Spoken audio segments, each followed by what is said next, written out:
dikit. Rasanya ke gereja kok jadi dingin, ya Bapak Ibu ya saudara ya. Tapi semuanya itu untuk kebaikan kita, untuk memutus penularan COVID-19. Namun satu hal yang nggak boleh dingin Bapak Ibu saudara, kasih kita terhadap sesama, terhadap jemaat, terhadap teman tetap harus dipelihara. Ada amin Bapak Ibu? Amin. Kalau begitu, berikan salam senyum yang termanis kepada teman di sebelah kanan dan kiri Anda. Senyum pun sudah tidak terlihat, kata tertentu. Ya Bapak Ibu saudara, tapi semuanya itu tidak mengurangi semangat kita. Terus memuji Tuhan, terus beribadah, terus belajar tentang kebenaran firman. Amin Bapak Ibu?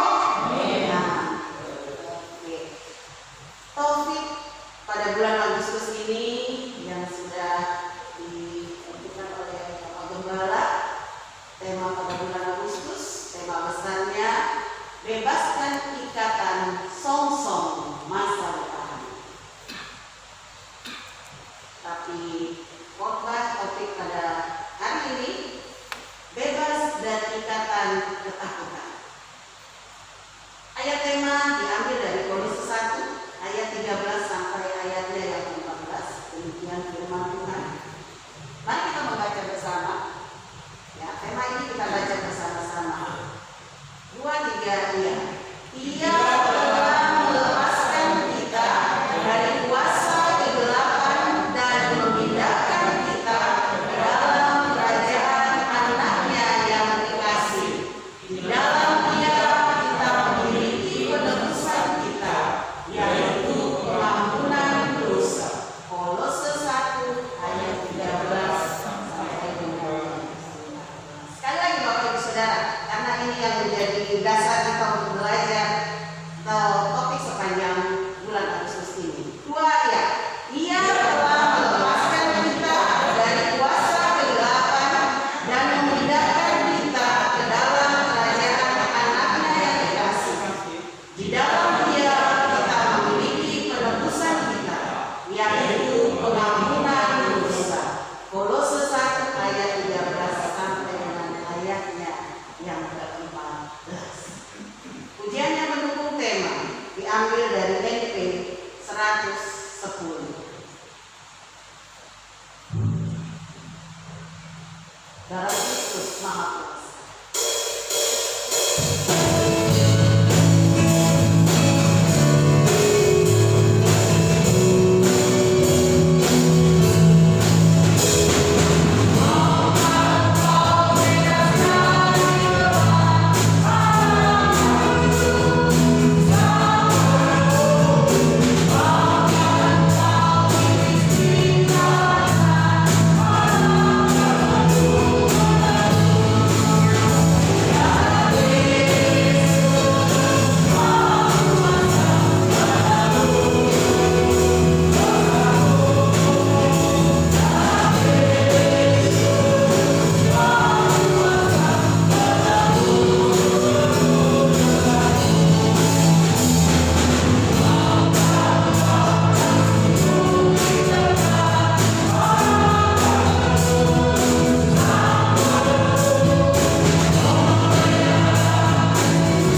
di tempat ini.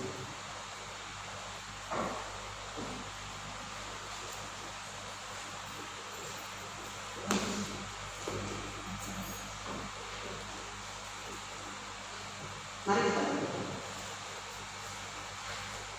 Bapa yang baik, Bapa yang mulia, kami bersyukur untuk berkat yang selalu ada di dalam rumah tangga kami, di dalam keluarga kami. Kami bersyukur itu karena Tuhan yang mulia. Terima kasih Bapak. Pagi hari ini kami ingin mempersembahkan sebagian dari berkat Tuhan yang Tuhan sudah berikan bagi kami. Biarlah kiranya Tuhan terus memberkati anak-anak Tuhan, supaya ke depan lebih dan lebih banyak lagi bisa memberi kepada Tuhan. Berkati dan teruskan persembahan ini ya Bapak, agar dapat menopang pelayanan di gereja kami, gereja Baptis Surakarta. Terima kasih Tuhan Yesus. Haleluya. Amin. Silakan kita akan memberikan persembahan. Dimulai dari sebelah kiri saya dari belakang.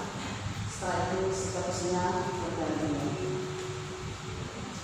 Yang merah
meyakini bahwa Tuhan selalu karuniakan yang terbaik atas kehidupan kami. Biarlah kerajaan ditegakkan dalam kehidupan pribadi kami, dalam kehidupan bangsa dan negara kami, dalam kehidupan dunia ini. Kami meyakini sepenuhnya bahwa kuasa Allah sungguh-sungguh berlaku atas setiap aspek kehidupan. Karena itu kami yakin sepenuhnya Engkau pribadi sumber segala kuasa, mampu untuk memberikan masa depan yang terbaik dalam kehidupan kami, umat-Mu yang percaya. Meskipun di sana orang berteriak kesulitan, kesukaran, mereka banyak yang takut, kami tetap percaya kepada Engkau Allah yang hidup. Karena itu biarlah ini menjadi penguatan iman percaya kami bahwa Engkau tidak pernah meninggalkan kami. Engkau sumber segala kuasa, selalu hadir dalam setiap kehidupan kami. Terima kasih. Dan manakala kami akan merenungkan satu bagian firman, Tuhan pun memberikan pertolongan khusus dalam kehidupan kami untuk kami memahami mengerti apa yang Tuhan mau sampaikan kepada kami. Biarlah Tuhan berkarya, Tuhan yang bersabda dan berbicara secara khusus dalam kehidupan kami semua umat yang percaya. Dalam nama Tuhan Yesus Kristus, sumber segala kuasa, kami sudah menaikkan doa ini. Haleluya. Amin. Silakan duduk dan jemaat yang dikasihi. Baik, sepanjang Agustus ini kita akan belajar bersama-sama tentang satu tema selama kurang lebih 5 minggu. Karena Agustus ada 5 minggu, kita akan bicara tentang tema besar sepanjang bulan ini, bebaskan ikatan song-song masa depan. Kalau kita perhatikan kembali bagian firman Tuhan dalam ayat tema ini, dalam Kolose pasal 1 ayat 13 sampai 14, di situ memberikan kepada kita pemahaman pengertian yang jelas bagaimana kita sebagai orang yang telah percaya, orang yang telah ditebus, yang telah diampuni dosanya, bebas dari segala kuasa gelap, dan pada akhirnya Tuhan merancangkan, menyiapkan masa depan yang terbaik dalam kehidupan orang-orang yang percaya, yaitu apa? Kerajaan Allah yang mulia yang Tuhan siapkan bagi orang yang percaya. Itulah masa depan yang Tuhan siapkan dalam kehidupan kita semuanya. Dia melepaskan kuasa kegelapan dan memindahkan kita dalam kerajaan yang mulia. Ini yang menjadi harapan kita sebagai orang yang percaya. Kalau kita melihat bagian ini dari firman Tuhan ini, sebenarnya tidak ada alasan buat kita merasa takut. Ya, sementara ada banyak orang saat ini tetap mengalami satu fobi paranoid dalam hidupnya karena pandemi COVID-19 ataupun berkaitan dengan soal-soal kehidupan. Tetapi sebenarnya kalau kita memahami bagian ini, tidak ada alasan bagi kita untuk takut. Karena itu, untuk tema di minggu yang pertama ini, judul khotbah kita adalah bebas dari ikatan ketakutan, dengan naskah kita diambil dari Lukas pasal 21 ayat 25 sampai dengan ayat yang ke-26. Mari kita akan bacakan dasar firman Tuhan kita yang diambil dari Injil Lukas pasal 21 ayat 25 sampai dengan ayat yang ke-26. Demikian ayat ini berbunyi, dan saya harap kita bisa menyimak bagian firman Tuhan ini dengan sungguh-sungguh memperhatikan setiap bagian kata dan kalimat. Mari kita akan melihat Lukas pasal 21 ayat 25 sampai dengan ayat 26. Saya bacakan bagi sidang jemaat yang dikasihi Tuhan. Yesus berkata kepada mereka, raja-raja, bangsa-bangsa memerintah rakyat mereka, dan orang-orang yang menjalankan kuasa atas mereka. Maaf, ini dosakunya, saya salah melihat. Di bagian pasal 1 ayat 25 sampai 26, demikian berbunyi, dan akan ada tanda-tanda pada matahari dan bulan dan bintang bintang-bintang, dan di bumi bangsa-bangsa akan takut dan bingung menghadapi deru dan gelora Allah. Orang-orang akan mati ketakutan karena kecemasan berhubung dengan segala apa yang menimpa bumi ini, sebab kuasa-kuasa langit akan goncang. Ya, kalau kita lihat bagian firman Tuhan ini terasa menyeramkan, mencekam buat kita sekalian.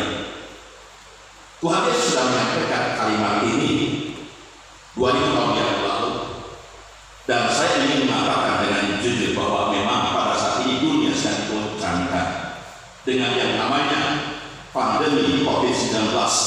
Ini mempengaruhi berbagai sisi kehidupan, termasuk ekonomi. Dunia sedang goncang pada saat ini. Ada berapa banyak negara-negara yang besar yang saat ini sedang menghadapi resesi. Jerman, Korea Selatan, Jepang, negara-negara yang boleh dikatakan dalam tahap ekonomi ketika masa normal disebut sebagai negara yang sangat powerful, yang kuat dalam bidang perekonomian, tetapi tetap goncang, tetap resesi. PHK semakin banyak terjadi. Masa depan tidak pasti. Dampaknya tentu memunculkan ketakutan di mana-mana. Jujur saja. Ya, ada banyak orang yang tidak takut. Ya, kita seolah-olah bisa melihat kata-kata yang diucapkan di situ seolah kok ini seperti mirip-mirip pembenaran begitu. Ya, walaupun konteksnya berbeda. Tapi jujur, dunia saat ini sedang goncang. Dan kita perlu tahu bahwa tanpa pengharapan di dalam Tuhan, seperti yang disampaikan dalam firman Tuhan, manusia akan mati karena ketakutan. Ya. Tapi saya ingin menyampaikan kabar baik buat kita, bahwa ada kebebasan dari segala rasa takut bagi yang percaya pada janji pemeliharaan Tuhan.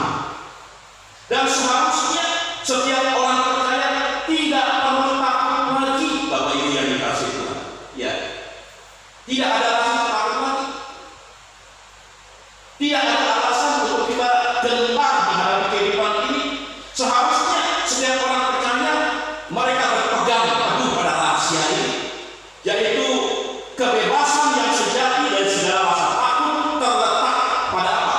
Pada penyerahan hidup kita sepenuhnya ke dalam tangan Tuhan. Ya. Penyerahan diri ke dalam pemeliharaan Tuhan itu tindakan iman. Karena itu iman perlu dipelihara. Ketika kita sudah kehilangan iman itu sudah mulai tenggelam sudah. Hanya satu yang menguasai ketakutan. Dan lama-lama mati karena. Tapi saya ingin menyampaikan, Tuhan sesungguhnya bertanggung jawab penuh atas diri kita. Kenapa pada saat itu? Ya. Jika kita diminta untuk mempercayakan hidup kita kepada seorang, maka kita harus yakin, tahu betul bahwa orang ini punya kemampuan. Kemampuan apa? Kemampuan untuk melindungi kita dari segala ancaman bahaya. Jika tidak, maka sia-sialah kepercayaan kita. Begitu pula Tuhan punya kebijaksanaan, punya kemampuan untuk memimpin kita melewati krisis. Percaya? Harus percaya. Kita sudah melewati berapa krisis dalam hidup. Dan sejarah pengalaman membuktikan kita dimampukan melewati krisis itu. Mereka yang sudah hidup di tahun 97-98 saat krisis di negara kita toh dilewati dengan baik. Dan kita perlu yakin Tuhan pun mampu membimbing, menyertai, menuntun hidup kita untuk melewati masa krisis ini. Amin. Harus amin. Ya. Kalau kita tidak mengaminkan, ya kita harus tanyakan dalam hidup kita. Apakah kita punya iman dalam hidup kita? Kita harus punya iman itu. Nah, Bapak Ibu yang dikasihi Tuhan, kalau kita melihat apa yang disampaikan oleh Paulus, barangkali ini bisa memberikan kepada kita satu kekuatan iman.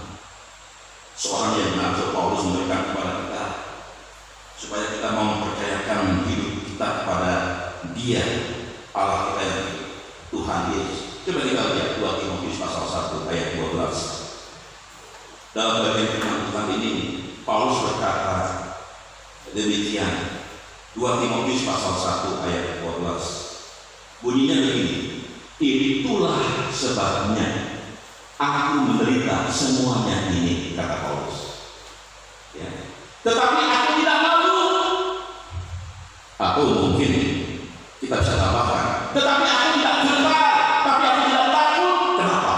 Dikatakan, karena aku tahu kepada siapa aku percaya, dan aku yakin bahwa Dia berkuasa memeliharakan apa yang telah dipercayakannya kepadaku hingga pada hari Tuhan. Kalimat hingga pada hari Tuhan ini satu sifat yang berlaku sampai selama-lamanya, sampai tetap sepanjang hidupnya, sampai kapanpun dia mau meyakini akan perkara itu.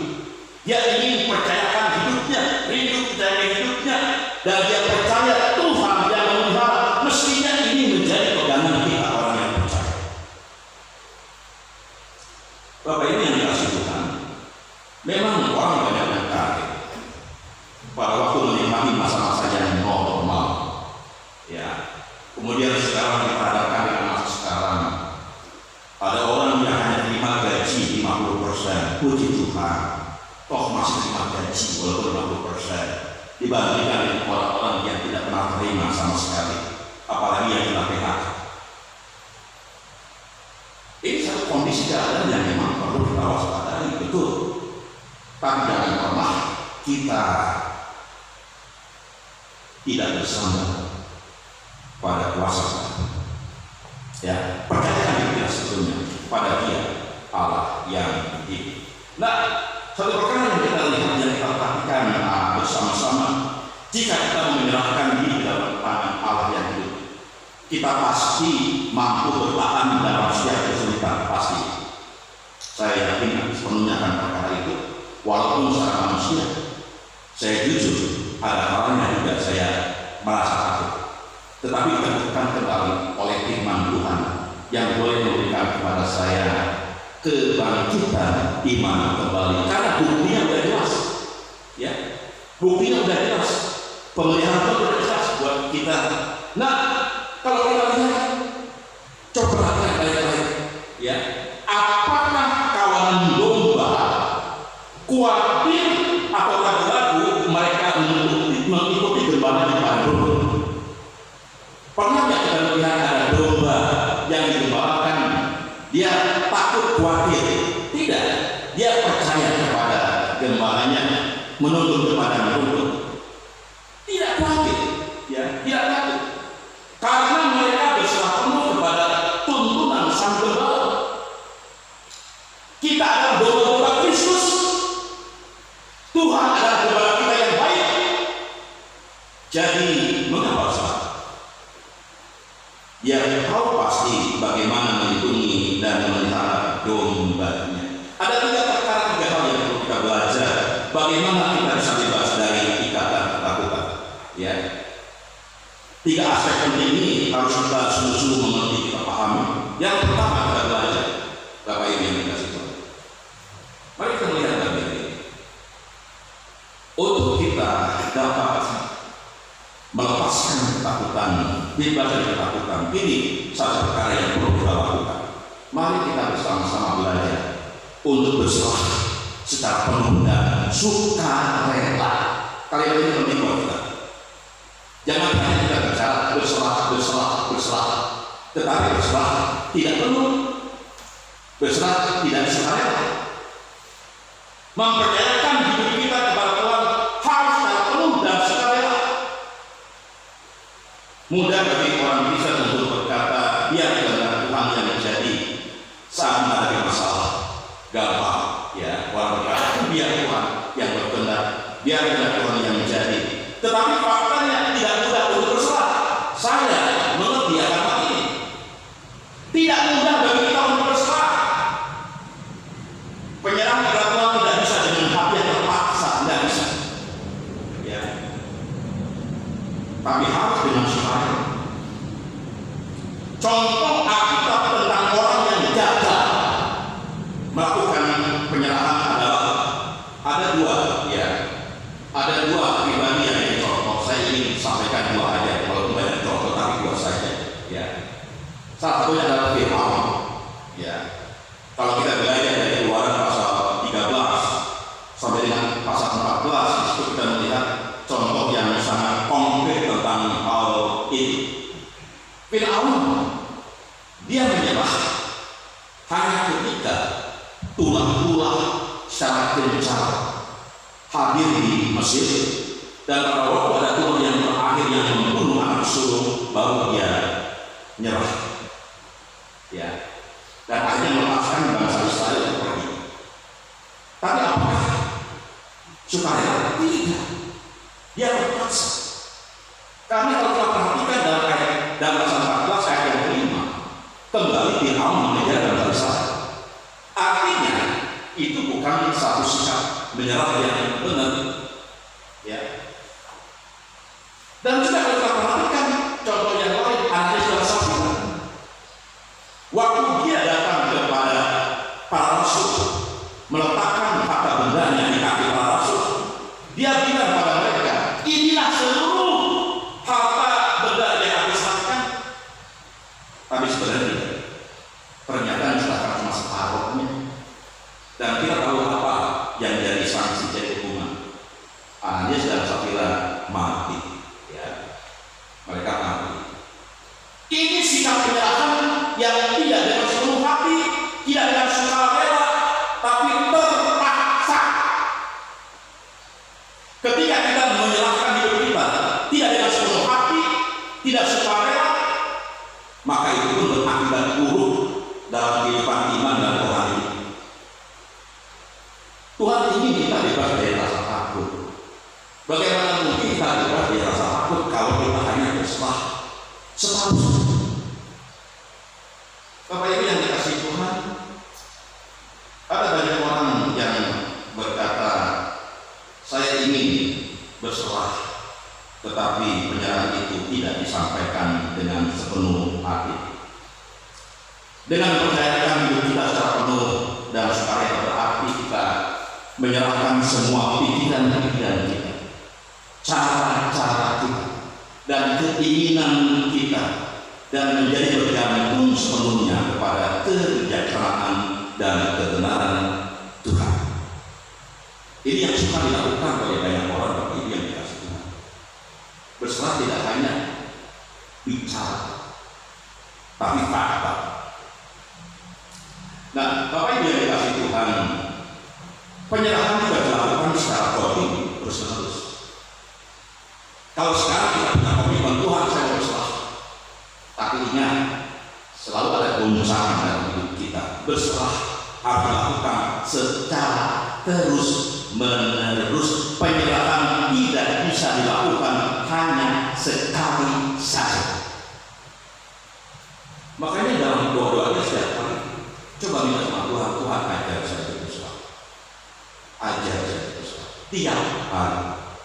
Jangan sekarang berserah, besok tidak, ya. Minggu ini berserah, minggu depan tidak. Berserah dilakukan setiap hari dalam doa-doa kita. Ini yang pertama. Mari kita belajar berserah secara penuh dan sukarela, itu yang bisa melepaskan kita dari ketakutan. Ya, mari kita akan lihat hidup kita apa yang membuat kita takut.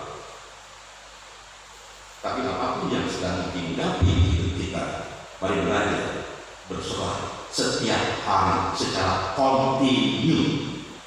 Yang kedua kita belajar, Bapak Ibu yang dikasihi, untuk kita bisa melepaskan rasa takut adalah mari kita waspada terhadap seluruh serangan yang mengalihkan fokus kita kepada janji Tuhan. Ini penting buat kita sekalian. Waspada terhadap setiap Penyerahan yang total kepada Allah mustahil bisa dilakukan. Ini jujur. Karena banyak orang masih punya sifat kedagingan.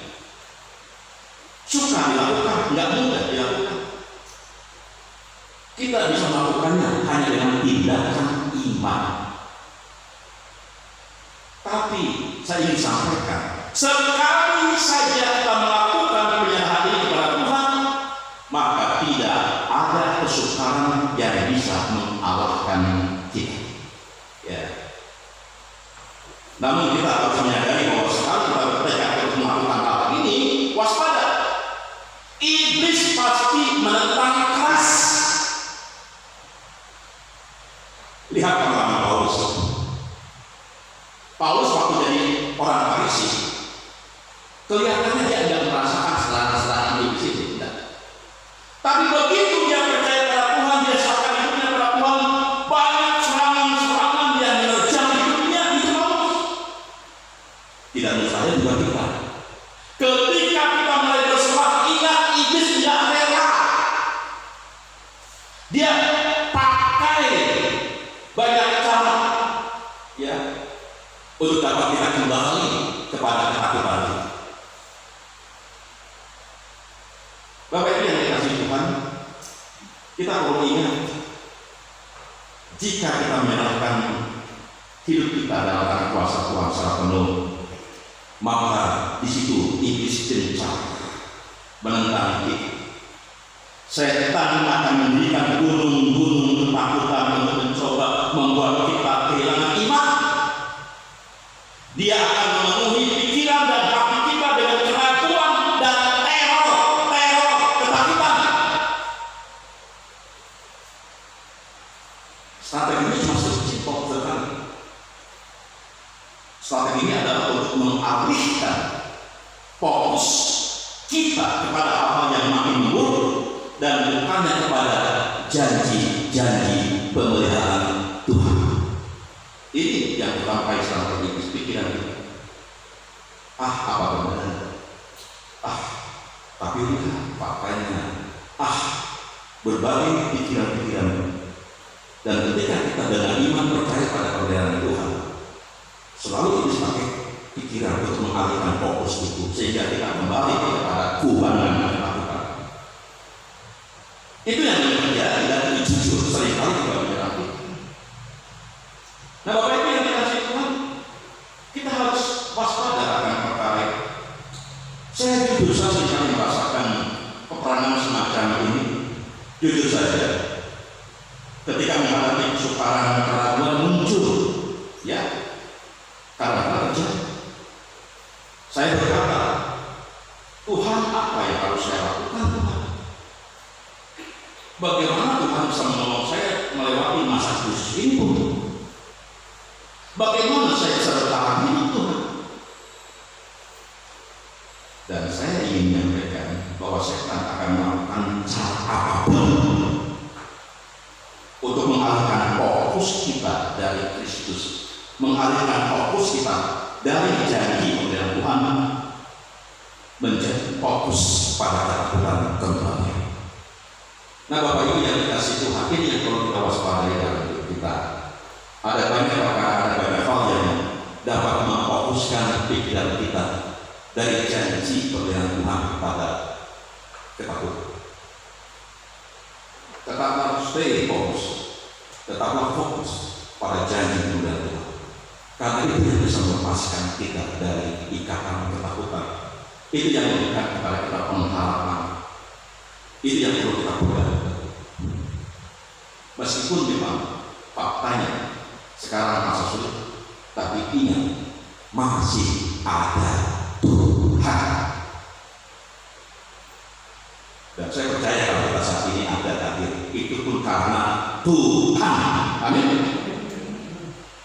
Ada orang yang masih bekerja, ingat, itu bukan kekuatan kita, itu juga karena berkat Tuhan. Mungkin kita sudah tidak kerja, tapi masih sehat, kuat, masih bisa makan, menikmati berkat. Itu juga anugerah Tuhan. Kenapa kita tidak boleh bersyukur? Mari jangan sampai fokus beralih dari Tuhan pada ketakutan. Pikiran yang selamat, hati yang selamat. Yang ketiga, Bapak Ibu yang dikasih Tuhan, yang terakhir, ya, waktunya terbatas, singkat saja. Ya, biasanya saya tidak puas ya menyampaikan firman kalau tidak 40 menit, tapi ya ini karena pandemi kita harus bijak. Yang ketiga, ya, kita belajar bersama-sama. Ya, macet ya. Oke. Memiliki ya takut dan hormat akan Tuhan. Ya. Ada ketakutan harus dilawan dengan ketakutan juga, tapi ketakutan yang berbeda. Bukan ketakutan akan fakta realita yang terjadi, tapi ketakutan rasa takut dan hormat kepada Allah. Diganti. Ada pengalihan. Ya. Takut, khawatir dalam hidup dialihkan, diganti dengan takut dan hormat kepada Allah. Nah, Bapak Ibu yang dikasih Tuhan, Alkitab mengingatkan kita tidak menggoncangkan bangsa-bangsa dengan masa kesukaran. Ada banyak contoh di situ. Contoh yang paling gampang adalah Daud. Ya, coba kita perhatikan Mazmur pasal 119 ayat yang ke-120. Mazmur pasal 119 ayat yang ke-120. Saya ingin melihat satu fakta tentang Daud yang walaupun dia sebagai pahlawan, sebagai raja yang punya otoritas, tetapi perhatikan kalimat ini baik-baik. Ya, dia punya segala-galanya, punya kekuatan, punya otoritas. Ya, tapi apa yang disampaikan dalam bagian ini? Perhatikan Mazmur 119 ayat 120. Apa kalimat yang disampaikan dalam bagian ini? Dikatakan demikian bunyinya. Badanku gemetar karena ketakutan terhadap Engkau. Aku takut kepada penghukumanmu. Seorang raja, seorang yang berkuasa, seorang yang memiliki kekayaan, kuasa, tetapi menyampaikan kalimat ini yang secara luar biasa tidak lihat. Dia punya rasa takut, hormat kepada Allah. Bukan takut karena kedagingan, tapi takut yang disertai dengan hormat, kekaguman kepada Allah. Perhatikan bagian lain juga di Habakuk pasal yang ketiga ayat yang ke-16. Lihat baik-baik di Habakuk pasal yang ketiga ayat yang ke-16. Dikatakan demikian bunyi firman Tuhan. Habakuk pasal 3 ayat 16. Demikian berbunyi, Engkau berjalan maju untuk menyelamatkan umatmu, untuk menyelamatkan yang kau urapi. Engkau menemukan bagian atas rumah orang fasik dan kau buka dasarnya. Ya, oh bukan ya. Jadi pasal 3 ayat 16 ya. Ketika aku mendengarnya, gemetarlah hatiku, mendengar bunyinya, menggigillah bibirku, tulang-tulangku seakan-akan kemasukan sengal, dan aku gemetar di tempat aku berdiri. Namun dengan tenang akan menantikan hari kesusahan yang akan mendatangi bangsa yang bergerombolan menyerangkan. Di sini kita perhatikan dalam masa kesusahan Habakuk menjerit, tetapi pada akhirnya ketika dia menyampaikan kalimat ini, dia tetap tenang menantikan hari kesusahan. Saya berharap ini menjadi pegangan kita juga untuk kita menghadapi situasi kondisi seperti saat ini. Dan yang terakhir kalau kita perhatikan ya, perhatikan Yesaya pasal yang ke-51. Saya harus mengajak Bapak Ibu untuk membaca bagian ini karena ini boleh memberikan kepada kita kekuatan baru. Yesaya pasal 51. Ya. Yesaya pasal 51 ayat 12 sampai dengan ayat 13. Ya.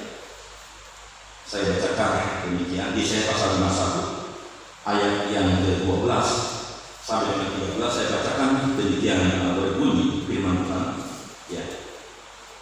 Akulah yang menghiburkan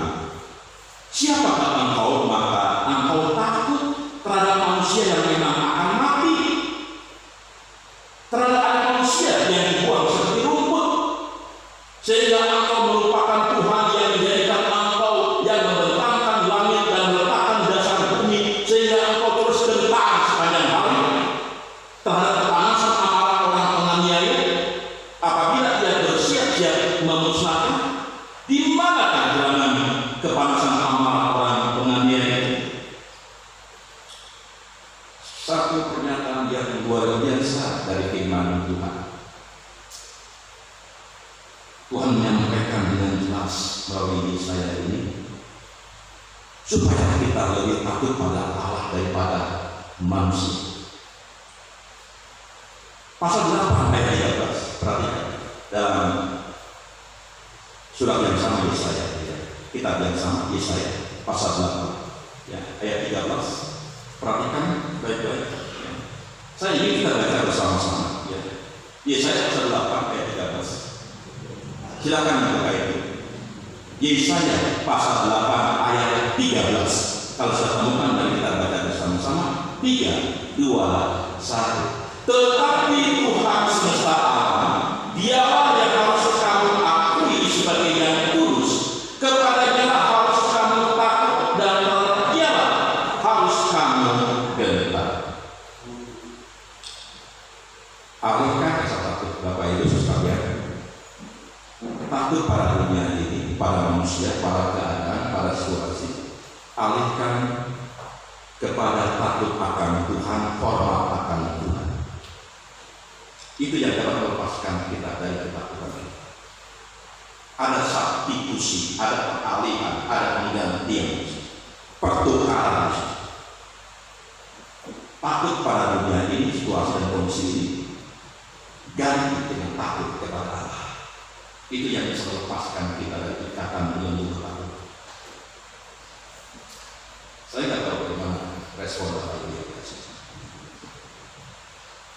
Saya berharap kita semua sungguh-sungguh boleh memiliki iman, percaya, pengharapan yang teguh dalam Tuhan.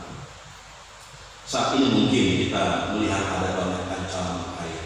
Ya jujur, memang terlihat dengan nyata. Termasuk juga kuasa iblis, kuasa kegelapan yang ingin menenggelamkan iman kita dalam rasa bimbang, rasa takut. Namun kita punya Bapa tentara sorgawi yang sungguh gagah perkasa, yang mengawal kita, yang mengelilingi kita, melindungi kita sebagai perisai dalam hidup kita. Dan Allah berjanji untuk menopang kita dalam melewati segala bahaya yang mungkin sedang kita hadapi, termasuk masa krisis sekalipun. Apakah kita ingin menghadapi pada kehidupan ini dengan keyakinan yang mantap, dengan rasa aman dan rasa tenang? Lepaskan cara hidup yang selalu mengandalkan kekuatan di sini, cara hidup yang suka mengandalkan otak pikiran kita saja. Bukan berarti otak pikiran itu tidak penting, tetapi kalau ini dominan, Tuhan dikesampingkan, maka yang ada, yang sisa hanya ketakutan, kekhawatiran. Serahkan urusan pemeliharaan hidup kita sepenuhnya di dalam tangan Allah yang perkasa, agar kita bebas lepas dari ketakutan. Dia adalah gembala kita yang sungguh baik, yang maha kuasa dan penuh kasih. Dia setia untuk menyertai hidup kita sampai selama-lamanya. Mari kita andalkan Tuhan agar kita bebas dari ketakutan. Tuhan Yesus berkati kita semua. Haleluya.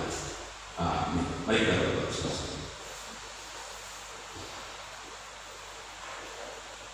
Terima kasih untuk firman-Mu pada hari ini.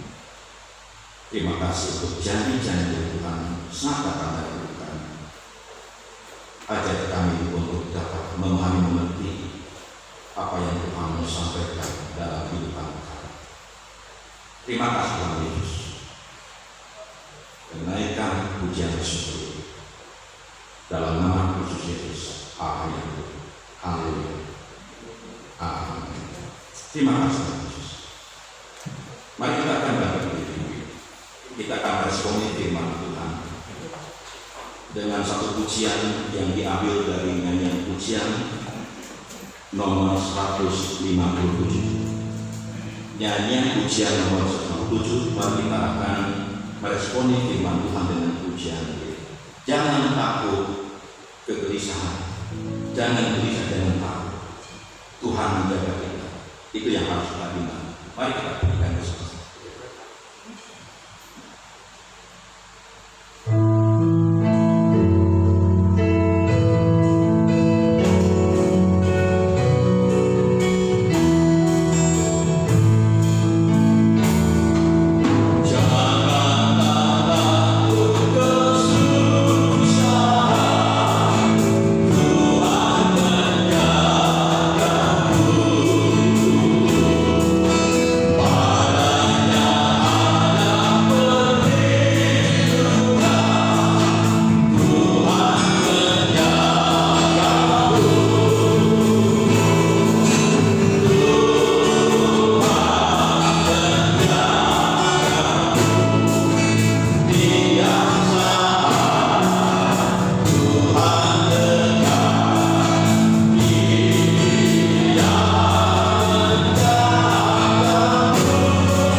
mengumumkan sejenak hasil rapat panitia perancang tentang panitia pencalonan. Ya, kita ada pergantian perancang. Ya, nanti saya harap Bapak Ibu boleh menyimak bagian ini. Kita tidak akan memakan waktu banyak. Dan panitia perancang sepakat menunjuk 3 panitia pencalonan, yaitu Ibu Yudika, Ibu Nela, dan Pak Yunus. 3 orang ini yang kita sepakati untuk dapat duduk sebagai panitia pencalonan. Nah, sebelum kita setuju dan disahkan, barangkali ada komentar, ada tanggapan, respon dari Bapak Ibu jemaat Jelapajan. Kalau ada tanggapan, respon, silakan berdiri dan menyampaikannya. Atau mungkin ada keberatan, silakan sampaikan saja. Kalau ada, silakan. Ada? Silakan. Setuju, Pak. Setuju, oke. Kalau gitu, saya harus mengambil satu ini ya, satu saja, karena nggak ada yang angkat tangan selain Ibu Dewi. Yang setuju, silakan. Angkat tangan. Baik. Terima kasih untuk persetujuan Bapak Ibu yang dikasih Tuhan. Dengan demikian, panitia pencalonan, yaitu Ibu Yudika, Ibu Nela, dan Pak Yunus disahkan dalam rapat urusan gereja hari ini, hari Minggu tanggal 2 Agustus 2020. Dengan demikian, sidang Jemaat Gereja Baptis Pajar mensahkan panitia pencalonan ini dalam nama Tuhan Yesus Kristus. Haleluya. Amin. Saya mengundang Ibu Yudika, Ibu Nela, Pak Yunus untuk hadir di depan. Ya, silakan di depan. Dan mari jemaat juga kembali pagi ini. Ya, kita akan mendoakan mereka dan kita terus akan berdoa penutup dan juga doa berkat. Hadap saya. Yuk kita akan berdoa bagi mereka. Mari kita berdoa bersama-sama. Bersyukur ya Tuhan untuk ibadah pada hari ini. Bersyukur untuk 3 saudara yang memberikan hatinya sebagai panitia pencalonan. Tuhan menolong mereka, memberikan kepada mereka hikmat kebijaksanaan untuk dapat melaksanakan tugas kepercayaan yang diberikan gereja ini kepada mereka, terutama kepercayaan yang Tuhan berikan bagi mereka. Terima kasih Tuhan Yesus, berkati mereka, berkati juga jemaat yang hadir pada saat ini. Terima kasih untuk campur tangan Tuhan dalam kehidupan kami, bahkan ibadah kami pada hari ini. Dengan menaikkan pujian dan syukur, harta kami ya Tuhan dengan berkat-Mu, pertolongan dari Allah Bapa, kasih dan sejahtera, sukacita, anugerah dalam nama Tuhan Yesus Kristus, dan juga pimpinan penyertaan Tuhan Yesus dalam kuat kuasa Roh Kudus menyertai kita sekalian dari saat ini sampai selama-lamanya, sampai Tuhan datang yang kedua kali. Dalam nama Bapa dan Roh Kudus. Haleluya. Amin.